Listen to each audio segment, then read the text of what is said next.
from school bus workers to public transit workers, railroad workers, utility workers to airline workers. Our membership has risen to the occasion, city by city, industry by industry. Thank you very much for all the work that you're doing, all the heavy lifting that's going on. 15 minutes ago, I got off an IAC conference call with the rest of the leadership, getting reports from the railroad division, the transit division, the airline division. Our members, they're on the front lines. They're exposed to harm's way. And wherever somebody raises a concern to the international, we're very quick to respond. We want to be in this fight. We want to be helping the locals navigate their way through this disastrous COVID-19 epidemic. We're keenly aware of the exposure that we're subjected to every single day. In the airline industry, there's a national response. Public transit, city by city, agency by agency responses are markedly different.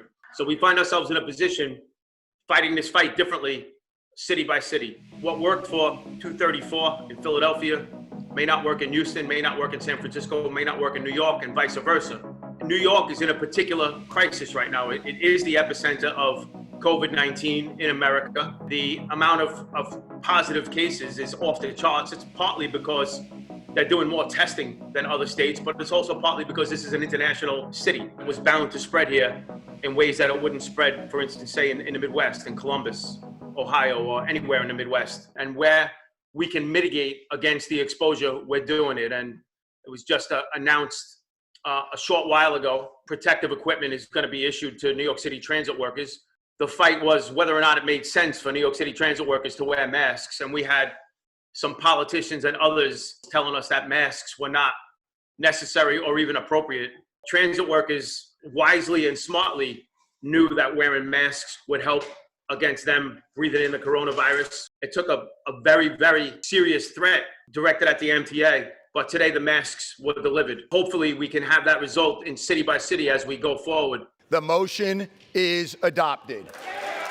The celebration came as the chamber voted to confirm a $2.2 trillion stimulus package. I've not been silent when I thought that the establishment Democrats deserve to be criticized about their failure to represent workers, particularly blue-collar workers. But in this case, where credit's due, and the Senate Democrats and the congressional Democrats really stood tall, and they stood with the union side by side. We had an absolute ton of input with our revamped political operation. Kudos out to Zach and Julio and Alex Garcia. This was a really well-coordinated effort that produced results for TWU members in every one of our divisions.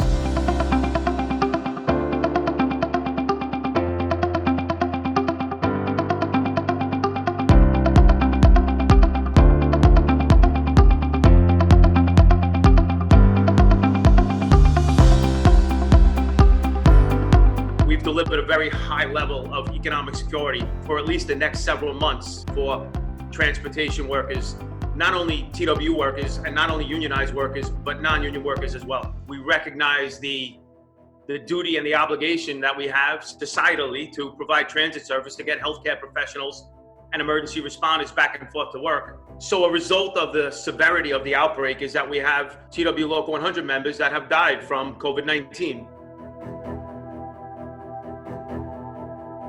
Again, that obligation that we have to ferry emergency service workers and healthcare professionals back and forth to their jobs so that they can lead the fight against this COVID-19 epidemic, it doesn't mean that we should be subjected to this virus in inappropriate ways. We want you to be safe. We don't want to bring this disease home to our families, and yet we understand that we have a duty to provide public transit. So there's a balance somewhere there, and the balance is that we get the personal protective equipment that we deserve, and we limit the amount of exposure. We mitigate against COVID-19 as best we can, and we keep America moving. The TWU stands proud.